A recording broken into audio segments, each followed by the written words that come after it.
मोरबी में जो हादसा हुआ, वो हादसा सैकड़ों सवाल पैदा कर गया।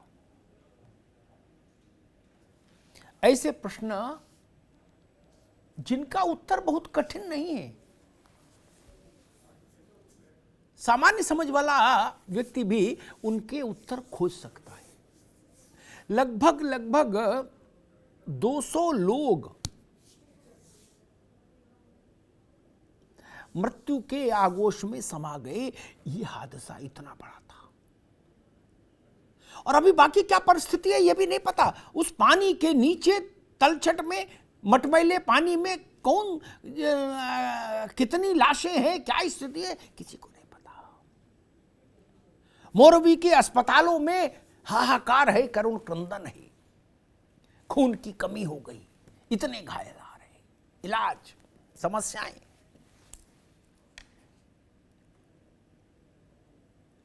भारत में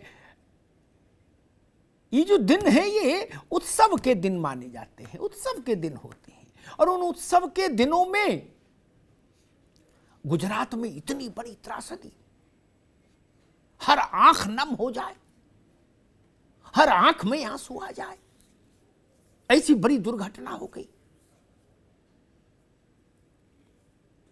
जो कंपनी इस पुल की देखरेख करती है, जिसको ठेका है इसका, उसके खिलाफ एफआईआर दर्ज हुई है, गैर इरादतन हत्या का मामला दर्ज हुआ है। मुझे बताया गया शो में आने से पहले कि शायद कंपनी के 2 मुलाजिम कारकुन कोई गिरफ्तार किए गए। ठीक है, एसआईटी बनी है, विपक्ष कह रहा है एसआईटी पर भरोसा नहीं हमको, न्यायिक जांच होनी चाहिए। कल प्रधानमंत्री भी वहां जाएंगे, मोरबी, पीड़ित परिवारों से मिलेंगे, घायलों से की स्थिति की समीक्षा करेंगे, अस्पताल जाएंगे। सारी बातें ठीक हैं, लेकिन मेरे कुछ सवाल हैं और आज मैं इसीलिए बहस करने आया। उन सवालों के उत्तर के आधार पर कार्रवाई होनी चाहिए ताकि देश को भरोसा जमे कि कार्रवाई निष्पक्ष हुई, निर्णायक हुई और नजीर बनने लायक हुई। निष्पक्ष, निर्णायक और नजीर बनने लायक कार्रवाई होनी चाहिए। उन सवालों में पहला प्रश्न ये कि आपने जिस कंपनी को ठेका दिया इस पुरातात्विक महत्व के पुल की देखरेख का, संचालन का, मेंटेनेंस का, उस कंपनी का पुल से कोई लेना देना जीवन जगत में नहीं रहा कभी। उस कंपनी के अधिकारी भी कभी पुल पे इस पे बैठे हो, घूमे हो, वो भी जरूरी नहीं। उसके पास कोई तकनीकी दक्षता नहीं, पुलों के मेंटेनेंस का कोई उसके पास अनुभव नहीं। वो कंपनी सीएफएल बल्ब बनाती है और दीवार वाली घड़ियां बनाती है। आप समझ गए? अब बल्ब बनाने वाले को ठेका दे दिया पुल का। ये कृपा किसने की? कंपनी पर। और ये कृपा क्यों की गई? ये कृपा किसने की? कंपनी पर। और ये कृपा क्यों की गई? ये दोनों प्रश्न उत्तर चाहते हैं। थंब रूल है कि कोई भी चीज ठेका किसी को देना आप चाहते हैं, मिठाई बनाने वाले को जलेबी बनाने वाले को जूता बनाने का ठेका थोड़े नहीं दे देंगे। एक दीवार घड़ी बनाने वाली कंपनी को ये पुल का ठेका दे दिया, क्यों दिया? एक दूसरा एक प्रश्न और भी खड़ा होता है। ये पुल बंद किया गया था क्योंकि इसकी हालत खराब थी, बाद में इसको चालू कर दिया गया। क्या कोई बताएगा गुजरात के मुख्यमंत्री से लेके और नीचे के अधिकारी तक, नगर निगम के, मोरबी के, कोई बताएगा देश को कि जब इस पुल को खोला गया यात्रियों के लिए, तब क्या इस पर भार वहन क्षमता का परीक्षण हुआ? लोड टेस्टिंग एग्जामिनेशन होता है क्या? उतना भार डालकर देखा जाता है पुल पर कि अगर इस पर इतने भार रहे तो इसकी स्थिति क्या बने। क्या वो हुआ? और हुआ तो उसके कागज कहां हैं? दिखाना चाहिए। नहीं, क्या फिटनेस सर्टिफिकेट दिया गया? कंपनी ने लिया या बिना फिटनेस सर्टिफिकेट लिए खोल दिया? और अगर पूरे मोरबी को पता लग गया कि पुल खुल गया, पुल खुल गया, भाई लोग तो तभी आए होंगे ना जब मुनादी हो गई पुल खुल गया। बोला गुड्डू चल, पप्पू चल, मुन्ना चल, तू भी चल, हम भी चल, तभी ना। तो अगर मुझे गंगा में खड़े होके भी कहे, गंगा तो है नहीं वहां, नर्मदा में खड़े होके कहें अधिकारी, वहाँ के नेता नगरी के लोग चिंटू पिंटू कि नहीं भाई साहब ऐसा नहीं, तब भी मैं मानने को तैयार नहीं कि वहाँ का कलेक्टर, कप्तान, नगर निगम के बाबू अधिकारी के कान में ये आवाज़ नहीं गई हो कि पुल खुल गया। पूरे मोरबी में शोर मच गया कि पुल खुल गया, पुल खुल गया। अधिकारियों को नहीं पता लगा। और अगर नहीं पता लगा तो जो कान विहीन, श्रवण शक्ति विहीन यानी सुनने की क्षमता विहीन जो अधिकारी नेता है वो फिर क्यों रहे? जो सुन ही नहीं सकते, जो सुनने की क्षमता खो चुके, वो अधिकारी क्यों रहे? और एक प्रश्न और, कहा जा रहा है कि जी 100 लोगों का भार वहन कर सकता था पुल। अच्छा जी, तो 100 का भार वहन कर सकता है, एक तो उसका कागज दिखाइए, और दूसरा उस पर 200, 300, 400, 500 जो भी लोग गए वो कैसे गए, क्यों गए? आप मुफ्त में तो पुल की यात्रा करा नहीं रहे। 17 रुपया की टिकट थी, 17 रुपया प्रति व्यक्ति की टिकट काट रही है कंपनी। क्या उसके दो कर्मचारी, एक प्रवेश पर और एक पुल के पार जाने वाले रास्ते पर, 2 कर्मचारी नहीं खड़े होने चाहिए थे जो इस बात का सतत निरीक्षण करते, नियंत्रण करते कि निर्धारित संख्या से ज्यादा लोग इसमें नहीं जाएं? यह धर्मशाला बना छोड़ दिया था इसको, पुल को, कि मरो जियो, 17 रुपया की रसीद हम काट देंगे, बाकी तुम मरो जियो। बड़े सवाल हैं और ये सवाल तब तक पीछा करेंगे जब तक इनका उत्तर नहीं मिलता कि भ्रष्टाचार, आपराधिक उपेक्षा, कर्तव्य में प्रमाद, जिम्मेदारियों से का निर्वहन न करने जैसी तमाम बीमारियों को पैदा कर देता है। मैंने शुरुआत में भी कहा, फिर दोहरा दूं, नर्मदा में खड़े होकर सब लोग कहो कि नहीं सब ठीक था, ये तो होना था, हो गया, तो भी मैं मानने को तैयार नहीं होऊंगा, और साथ साथ में तुलसी का पत्ता और हाथ में रख लो तब भी नहीं मानूंगा। ये बात ही झूठ है। बंद हुआ था पुल इसलिए कि कमजोर है, तो शासन ने कहा इसको बंद करो, इसके मेंटेनेंस कराओ, मेंटेनेंस के लिए बंद हो गया। तो जब खुला होगा तो इस पर लोड टेस्टिंग हुई होगी, सामान्य प्रक्रिया है। लिफ्ट को भी खराब होने के बाद चालू करते हैं तो लोड टेस्टिंग करते हैं, ये तो पुल है, ठीक। दूसरा, वो सर्टिफिकेट कहां है? दूसरा, 500 आदमी अगर वहां चढ़े तो पूरे मोरबी छोटा सा इलाका, वहां पूरे में शोर मच गया होगा कि भैया पुल खुल गया, पुल खुल गया। जमाने भर ने सुन लिया, गुड्डू ने, पप्पू ने, मुन्ना ने, रमेश ने, महेश ने, अधिकारी नहीं सुन पाए क्या? और तीसरी बात ये कि जो कंपनी CFL बल्ब और घड़ी बनाती हो, उसको डॉक्टर ने कहा था कि पुल के मेंटेनेंस का ठेका दे दो, पुल चलाने का। इनसे भाई जो जूता बनाता है कंपनी, जब जूता बनाने वाली कंपनी को हम रसमलाई बनाने ठेका देंगे क्या? नहीं ना।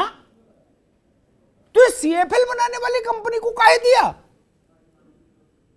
कौशल कांत जी, ये कुछ सवाल है और ये ऐसे ब्लंट सवाल हैं कि इन पर कोई भी भोलापन, कोई भी थितरई मन स्वीकार ही नहीं करेगा।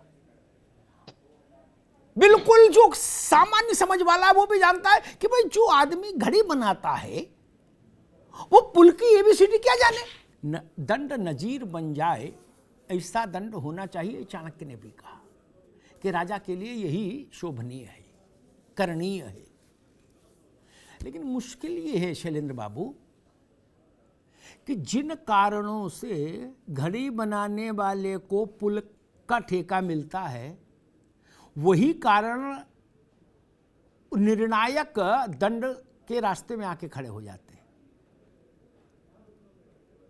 जिस भाईचारे के नाते ठेका मिलता है ना, वही भाईचारा आड़े आ जाता है सजा में। एक तो सजा कैसे हो, फिर तो कागजी काले होने हैं, इसका बयान उसका बयान, तब तक लोग भूल जाएंगे कि देश में गए और दूसरी जगह दुर्घटना हो जाएगी।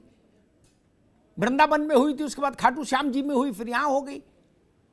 ठीक, सब में हमने कहा कि भाई निर्णायक कार्रवाई करेंगे,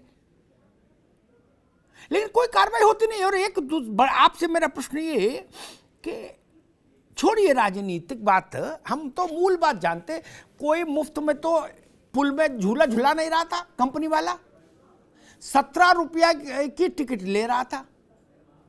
17 रुपया की टिकट में इतना तो करना चाहिए था कि एंट्री पर और एग्जिट पर एक एक कंपनी का आदमी खड़ा होता।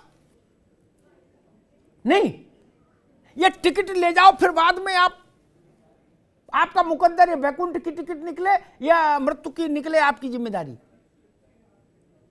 ये कोई सवाल उठाने को तैयार नहीं कि कैसा मैनेजमेंट था भाई, एक आदमी एग्जिट पर एक एंट्री पर क्यों नहीं। शैलेंद्र दुबे जी कह रहे थे कि भाई हम थोरो इन्वेस्टिगेशन देखेंगे, फिर उसके सब रिपोर्ट देखेंगे, सब जो अंग्रेजी में आएगी या गुजराती में आएगी, इतनी मोटी पन्ना 2-4 हजार पन्नों की। मैं तो गांव देहात का आदमी, मैं एक सवाल पकड़ लूं अगर पूरा, तो 1 घंटे के लिए वही पर्याप्त। 17 रुपया आपने लिया, एंट्री पर और एग्जिट पर एक एक आदमी क्यों नहीं खड़ा हुआ। दुनिया कहानी छोड़ो, या यही पकड़ लो कि जो कंपनी घड़ी बनाती है उसको पुल का, ऐसा नाजुक पुल का ठेका क्यों दे दिया भैया। इसका कोई एक्सपीरियंस नहीं। बिजनेस एथिक्स कहते हैं कि एक्सपीरियंस हो तो काम दीजिए। ये बनाते CFL बल्ब, इन्हें दे दिया पुल का, तो फिर क्या जो कानपुर में ठग्गू है लड्डू वाला, वो जहाज बनाएगा, ये जहाज का मेंटेनेंस उसको दे दें ठग्गू को। यार अरविंद जी क्या हो रहा है भाई, क्या रिपोर्ट देखें हम, क्या किस जांच का इंतजार करें बताओ। ये बात मेरे जैसे कम पढ़े लिखे आदमी को समझ में आ रही है, बाकी सब चीजों के लिए जांच होगी। वो अंग्रेजी में था ना, it's happens only in India, ठीक बोले ना। हाँ, अंग्रेजी में कहा, वो कहीं गाना में आया था किसमें। ये भारत है, इसको प्रणाम करने का मन करता है यहाँ के राजनीतिकों में मुझे है।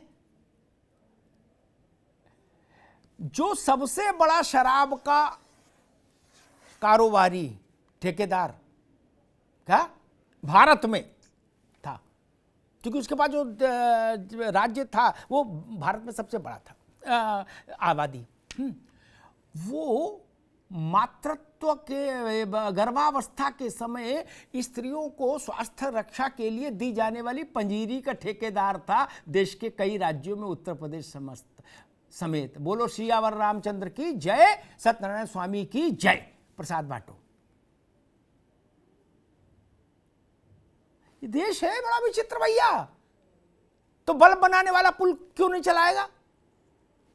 जब दारू वाला पंजीरी खिला बांट सकता है, का ठेका ले सकता है, तो बल्ब वाला नहीं नाराज हो जाएगा कि हम बल्ब बनाते तो हम पुल नहीं कर सकते। 10-20 मर जाएंगे तो क्या फर्क पड़ रहा है, हम भी ट्रेनिंग ले लेंगे। गरीब की जान तो कोई कीमत नहीं। ऐसी घटनाएं जब भी घटती हैं, देश के किसी हिस्से में घटे, चाहे वो भगदड़ हो धार्मिक स्थलों पर, चाहे ऐसे अधकचरे निर्माण हो जिनमें व्यक्ति चले, व्यवस्था चले, वो चलाए, फंक्शनल हो तो वो भड़बड़ा गिर पड़े, चाहे लक्ष्मी नगर, विकास नगर, इधर से भजनपुरी, सीमापुरी का इलाके में अवैध निर्माण का जंगल हो, ऐसी गलियों में ऐसे मकान बन गए 2-5 मीटर के प्लाट पर, वहां पता लगा 800 आदमी रह रहा है, वो भरभरा गिरती हैं तो ना पुलिस जा पाए ना फायर ब्रिगेड जा पाए। कोई तो शायद दस्तखत करता है फाइल पर, कहीं तो पैसा जाता है नहीं। सब जगह दोस्ती एक सी माया है। बहुत पहले मैं एक चैनल में था, तो दिल्ली में लक्ष्मी नगर साइड में कोई इमारत गिरी थी, तो 4 घंटा मुझे लगातार स्क्रीन पर रहना पड़ा था, वो विषय ही नहीं खत्म हो रहा था, इतनी दर्दनाक थी। और उसके बाद अभी फिर मैं देख रहा था। तो इसलिए मैं इस नतीजे पर पहुंच रहा हूं लतीफ बाबू कि पैसा का लेन देन मूल कारण है इस सब अव्यवस्थाओं के पीछे। आप सहमत हैं? उसमें राजनीति शामिल, उसमें व्यवस्था शामिल, उसमें प्रशासन शामिल, उसमें कारोबारी शामिल। भाई देखो, एक बात कहें, मुझे लोग थोड़ा सा कहते हैं कि आप अमिताभ जी कई बार अव्यवहारिक हो जाते हो, लेकिन मुझे लगता है कि अगर परिणाम चाहिए तो कभी कभी अव्यवहारिक होना चाहिए, कभी कभी थोड़ा लीक से हटके सख्त होना चाहिए, नहीं तो नतीजा नहीं आता, गोल गोल गोल गोल घूमता रहता आदमी जलेबी जैसा। जिन विषयों में कोई जांच की जरूरत नहीं, उन विषयों में आदमी को हैंग करो पहले, बाकी विषयों, जटिल विषयों की जांच हो जाए हर मामले में। जब अभी दिल्ली में इमारत ऐसे बैठ गई पूरी, अब इधर गिरने तक की जगह नहीं मिली इमारत को, समझो ऐसी सकरी गली, तो भी मैंने यही 2-3 सवाल बुनियादी उठाए थे कि उस जोन का कोई तो अधिकारी होगा जो दस्तखत करता होगा नक्शे पर, उसको तो तत्काल जेल भेज दो। इधर मलबा उठता रहेगा, उससे उधर उसको जेल भेजो, जिस अवस्था में मिले ले जाओ टांग के। उस इलाके का पार्षद विधायक, उनके खिलाफ कार्रवाई करो। नहीं, पार्षद की निगाह से तो नहीं बच सकता, विधायक तो छोड़ भी दे, लेकिन कौन सुनता है? जो बुनियादी सवाल है उन पर कार्रवाई हम कभी नहीं करते, हम चीजों को टाल। सैफ खान, क्या हम भारत के लोग, हमारी व्यवस्था जो लोग चला रहे हैं वो लोग इस टैक्टिक का इस्तेमाल करते हैं कि बुनियादी मसलों पर जो तत्काल कार्रवाई हो सकती है, उस तत्काल कार्रवाई को टालने के लिए एक बड़ा वितंडावाद खड़ा कर दो और कहो कि हम बहुत बड़ी कोई यूनिवर्सल जांच करने जा रहे हैं। महीने 2 महीने 4 महीने में आदमी भूल जाता है, क्योंकि तब तक नया हादसा हो जाता है। मुझे लगता है आज सबकी पीड़ा साझी है, ठीक है ना? राजनीतिक मंच अलग अलग होने के कारण थोड़ा बहुत टोन इधर उधर हो, लेकिन पीड़ा सबकी साझी है। इतनी इंसानियत तो हम सब में होनी है ही कि इतने बड़े दुख में आंख नम रहती है। लेकिन एक बात मैं कहूँ कि ये भी ध्रुव सत्य है, जब से भारत आजाद हुआ तब से, कि ठेका, कोटा, पट्टी, टेंडर, पेंडर ये अपने ही लोगों को मिलता रहा हमेशा, और आगे भी मिलता रहेगा। मैं पाखंडी आदमी नहीं, कुछ झूठ बोल दूं क्या? लेकिन भाई मेरे, कुछ तो ईमानदारी बरतो इस खेल में भी, कि मारने का लाइसेंस बांटोगे। अरे शराब का ठेका दोगे, जहर बांटने का ठेका थोड़ी कोई किसी को मिल सकता है। पुल का ठेका दो कि 17 रुपए में मौत की टिकट काट गया, किसी का करीबी बहस में नहीं पड़ता। और जो बातें इमरान कह रहे थे वो भी ठीक है, उनको कहना चाहिए, वो पार्टी की व्यक्ति है, आम आदमी के। लेकिन सच्चाई ये है कि सबके ठेके वही बांटते हैं जो अपने लोग होते हैं, जिनसे थोड़ा कंफर्ट जोन होता है, अंधेरे में जिनसे बात कर सके कान में, उन्हीं को दोगे भैया। इसमें कोई नई बात नहीं, लेकिन न्यूनतम ईमानदारी का पालन होना चाहिए, ये जय जान लीजिए। एक बड़ी बात मैं कहने जा रहा हूं, क्या इसमें सत्यता कितनी है, गुजरात के वहां से आना चाहिए इस पर वक्तव्य। कुछ हलकों से ये बात आई कि जो लोग, जो टीम, जो संस्था इसके मेंटेनेंस को कर रही थी पुल के, उसने इस बात को कहा कि अभी पुल पूरा ठीक नहीं हुआ, लेकिन उस कंपनी पर यह दबाव था कि गुजराती नववर्ष पर इसको खोलो, कैसे भी खोलो, खोलो मतलब खोलो। तो उनने भी कहा कि लो खोल दिया। अगर ऐसा हुआ है तब यह डबल पाप हो जाएगा, एक नरक और एक रौरव नरक। कौशलगंज जी नहीं, क्योंकि ये सवाल उठ रहा है, 1 साल का मसला था कि भाई ये अनुमान, ये से समीक्षा की गई तो पाया गया कि 1 साल लगेगा इसको पूर्णतः दुरुस्त करने में, तब ये थोड़ा ठीक हो जाएगा, लोड लेने लायक हो जाएगा, जोखिम का कंटेंट इसमें तब कम हो जाएगा। लेकिन अचानक से किस दबाव के तहत खोल दिया गया गुजराती नववर्ष के दिन? कौशल कांत जी, ये प्रश्न बड़ा गंभीर है और ये लोडेड प्रश्न है। आज नहीं तो कल और कल नहीं तो परसों इसका उत्तर आ ही जाएगा। अब तकनीक इतनी एडवांस हो चुकी है कि किसी के छुपाने से मित्र कुछ नहीं छुपता। देखिए, मैं तो बुनियादी चीजों पर प्रहार करता हूं। पत्ते गिनने में मेरी कोई रुचि नहीं, पत्तों से कुछ हासिल नहीं होता। चाव चाव करके मैं भी 1 घंटा बिता के चला जाऊं, कुछ हासिल है? जनता भी कहेगी अग्निहोत्री जी क्या कुछ तो ठीक बात करते। शैलेंद्र दुबे, मेरी पीड़ा मालूम कहां है क्या? मैं ऐसा निर्णय चाहता हूं कि जो सीधे जिम्मेदार लोग हैं उनकी गिरफ्तारी तत्काल होती, 5 मिनट के भीतर घटना के। सारे सिपाही तो इसमें लगे नहीं थे जिले भर के, 2 सिपाही भी अगर खाली थे तो वो जाके उनको पकड़ ले आते, थाने में बंद करते 20-20 लाठी मार के। ऐसी व्यवस्था हो देश में। एक दूसरी बात मैं एक कहूं कि सिस्टम कैसे चलता है, ठीक है ना? अभी हम लोग थोड़ा इस घटना के आक्रोश में है, इसलिए हो सकता है बड़ी बड़ी बातें कर रहे हो, लेकिन सिस्टम कैसे चलता है और सब ऑल पार्टी की बात कर रहा हूं, इसमें कोई पार्टी, मुझे सब माफ करे, सिस्टम ऐसे ही चलता मैंने देखा। मेरी सारी एक निर्माणाधीन पुल गिरा, 18 लोग मर गए। क्या जो सरकारी अधिकारी थे उनके खिलाफ मैंने ऐसे ही बड़ा बवाल किया टीवी पर, घंटे 2 घंटे उस पर अड़ा रहा, लगा रहा, तो फिर हुआ भाई कुछ तो करना पड़ेगा टाइप का, तो रिपोर्ट की गई उन लोगों के खिलाफ। ठीक, जो सरकारी अधिकारी हैं, सरकार से वेतन पा रहे, जिनका जीवन परिचय सरकार के पास हमेशा सुरक्षित, उनका नाम लिखा गया रामलाल चौहान, बल्दियत अज्ञात, पता अज्ञात, डिप्टी जनरल मैनेजर फलाने निगम में, फलाने चीफ इंजीनियर, बल्दियत नामालूम, पता नामालूम। शैलेंद्र जी, इसके बाद हम किस रिपोर्ट की प्रतीक्षा में रहे कि नहीं कल की अवतार होगा, सफेद घोड़ा आएगा, सफेद घोड़े पर कल की बैठ के आएंगे और तलवार से पूरा विश्व को ठीक कर देंगे? शैलेंद्र जी, जब रिपोर्ट ही ऐसी लिखी जाती है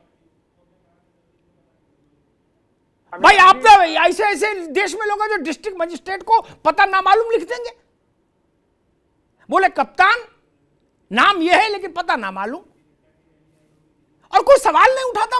मतलब मैं चिल्लाऊं, ना दाएं वाला बोले ना बाएं वाला बोले।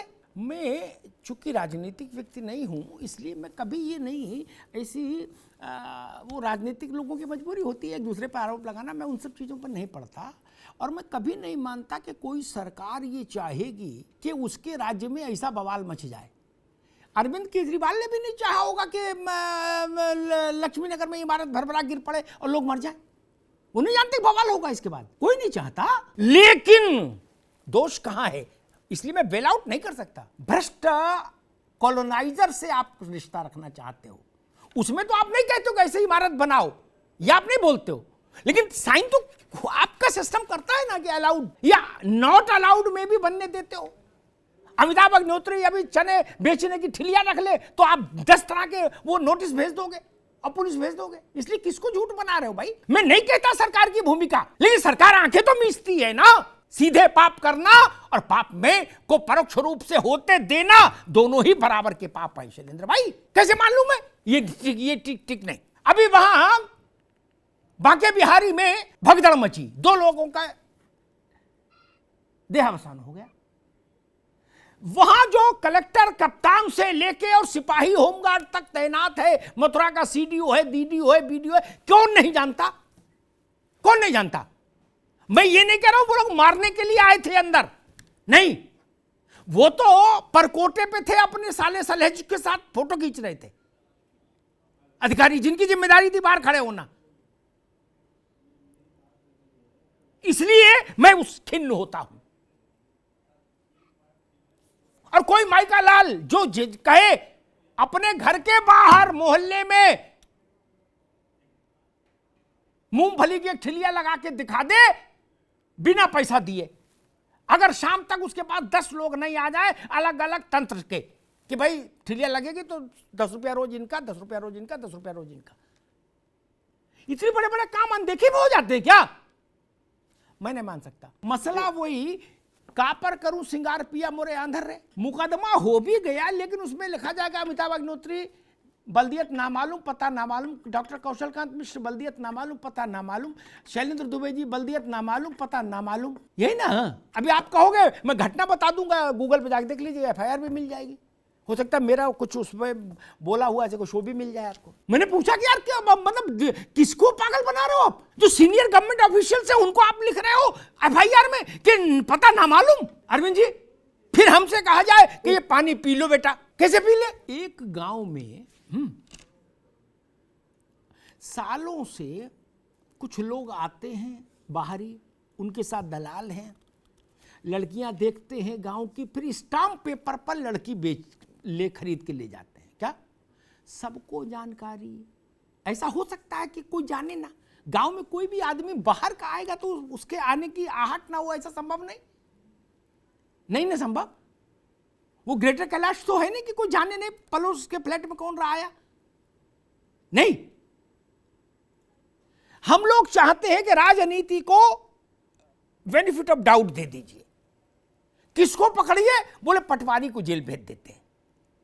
मेरी लड़ाई वहीं से शुरू होती है, पटवारी को जेल भेजने से कुछ नहीं होगा।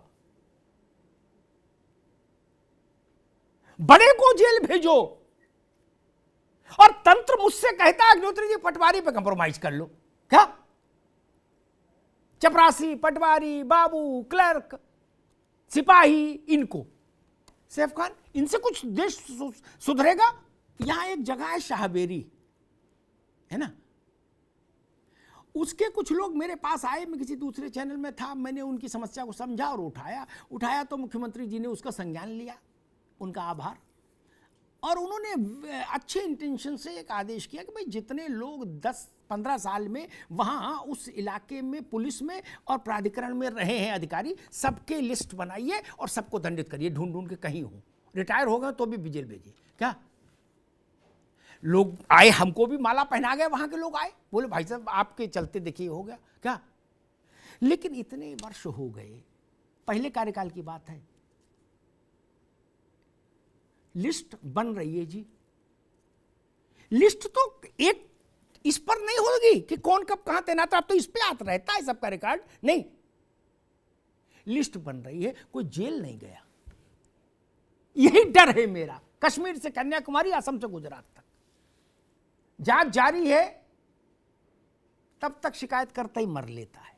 एक और बात उदाहरण देता हूं, हमको सबको काम करने का तरीका बदलना होगा। भारत में तरीके की समस्या है, नियम कायदे तो इतने हैं, उतने नियम का बोझ नहीं कोई देश उठा सकता। दुनिया में कहीं इतने नियम नहीं आज भी जितने भारत में हैं। शैलेंद्र जी तो बहुत लिखने पढ़ने वाले आदमी, वो जानते होंगे, सारे पश्चिमी देशों के सारे नियम एक तराजू पड़ले पर रख लो और इधर भारत वाले रख दो तो भारत का पड़ला भारी होगा। यानी कहाँ कहाँ नियम बना के रखे। मैं अनपढ़ आदमी एक सवाल और पूछ लेता हूं, मेरी लड़ाई कहां पर है आपको जनता को समझ आ जाना चाहिए। सुप्रीम कोर्ट ने कहा उससे बड़ा कोई कोर्ट तो नहीं, भाजपा कांग्रेस सबके लिए सबसे बड़ा कोर्ट सुप्रीम कोर्ट, ना विश्लेषक के लिए ना अमिताभ अग्निहोत्री के लिए, सबके लिए सबसे बड़ा कोर्ट सुप्रीम कोर्ट। जब उसने कहा कि ये ट्विन टावर नोएडा में जिन भी लोगों ने इन परियोजनाओं का निरीक्षण किया, स्वीकृति दी, मानचित्रों को मंजूरी दी, उन लोगों ने नियम तोड़ा है, व्यवस्था को आंख में धूल झोंकी है, कदाचार किया है।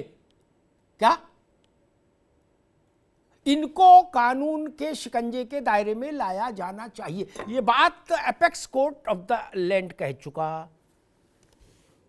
कौन कौन लोग रहे नोएडा अथॉरिटी में ये सबको पता, नहीं पता हो तो अथॉरिटी के बाहर जो जाके आगे चाय की दुकान है वहां से पूछ लो, सबके नाम बता देगा, अगर सरकारी लोगों को ना पता हो। ठीक, कितने लोग जेल गए? जब सुप्रीम कोर्ट कहने के बाद जेल नहीं गए, तब इंटरनेशनल कोर्ट से बुलवाए। ट्विन टावर तो हट गए, क्योंकि कोर्ट ने बहुत एग्रेसिव रुख ले लिया था, इसलिए हट गए। वो लोग कहां हैं जिनकी वजह से भारत का, उत्तर प्रदेश का, मेरे प्रदेश का सैकड़ों करोड़ रुपया ध्वस्त हो गया, इधर से भी उधर से भी, लाखों टन सीमेंट, लोहा, ये सब ध्वस्त हो गया। अच्छी बात तो नहीं है। वो अधिकारी क्यों नहीं अब तक हैंग किए गए? और भाजपा सपा बसपा के चक्कर में नहीं पड़ता। मेरे पास सबके फोटो हैं, सबके गले में हाथ डाले। नोएडा में जो अधिकारी राव छोटा आदमी है, उसके बच्चे के जन्मदिन पर सब जाते हैं। यही एक अधिकारी था जिसके घर में 2.5 किलो हीरा निकला था। कितना? उसकी तनख्वाह मालूम कितनी थी भाई साहब लोगों? 70,000 रुपया महीना।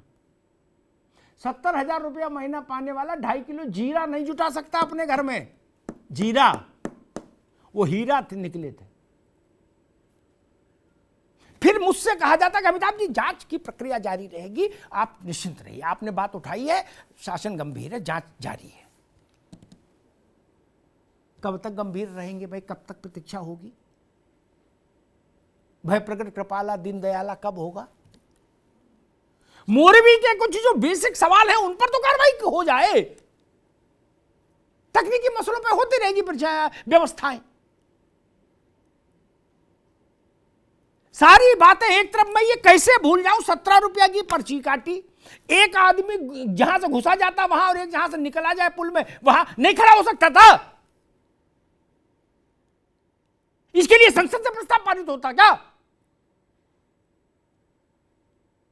उस इलाके का कम से कम जो डिप्टी पुलिस कमिश्नर का अधिकारी होता, डिप्टी एसपी टाइप का जो भी होता, उसको ही उठा के बर्खास्त करो। नोमैंस लैंड तो है नहीं मोरबी। क्या तमाशा है?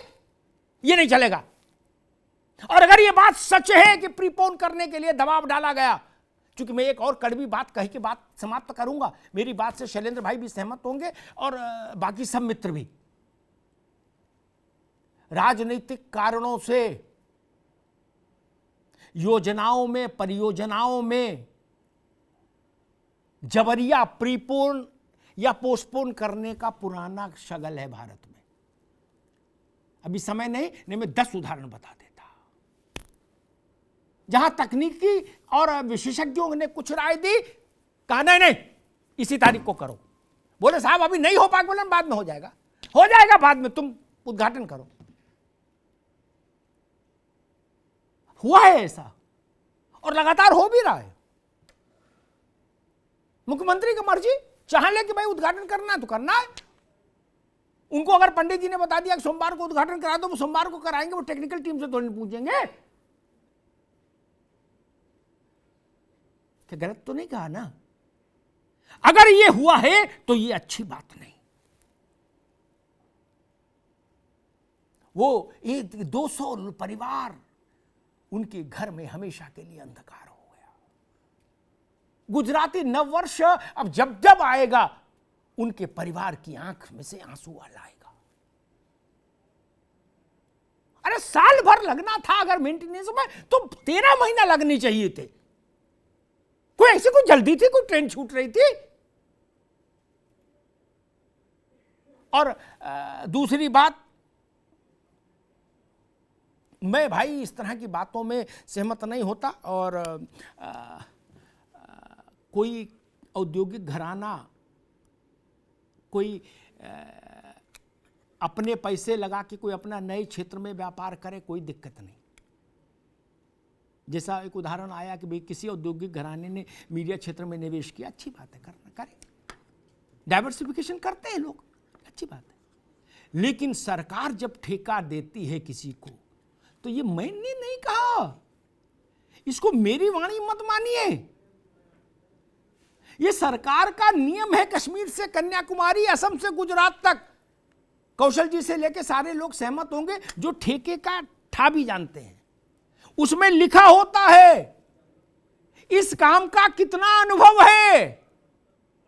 ये मैंने नियम नहीं बनाया, ना, इसलिए हम में दोषी नहीं। इसलिए मैंने कहा, एक बार एक राज्य में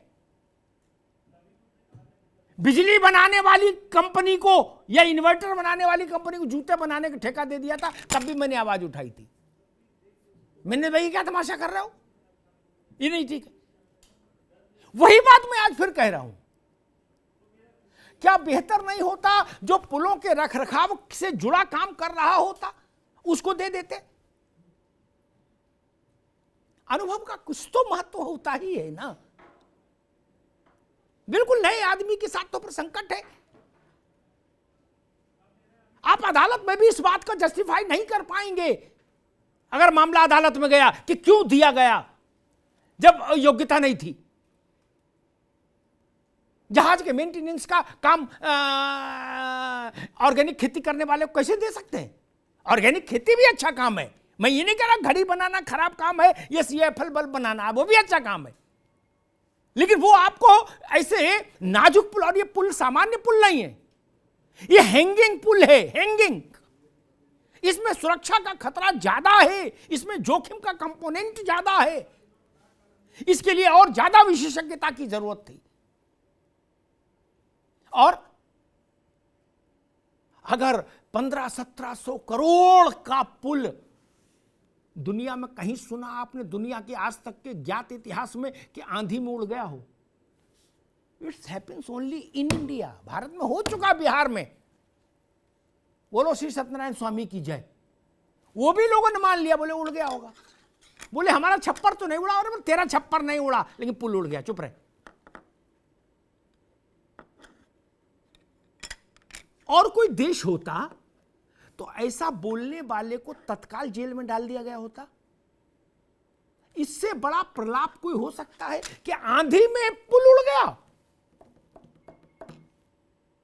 हमने वो भी स्वीकार कर लिया। तो देयम वस्तु गोविंदम तो मैं समर्पय के भाव से। ये नहीं, मैं भारत के लोगों से कहूंगा, इस पार्टी उस पार्टी के चक्कर में मत रहिए। छोड़िए, पार्टियां अपना धन, अपना व्यापार कर रही हैं, अपना कारोबार कर रही हैं, ये उनका कारोबार है, इसमें बहुत इमोशनल मत होइए।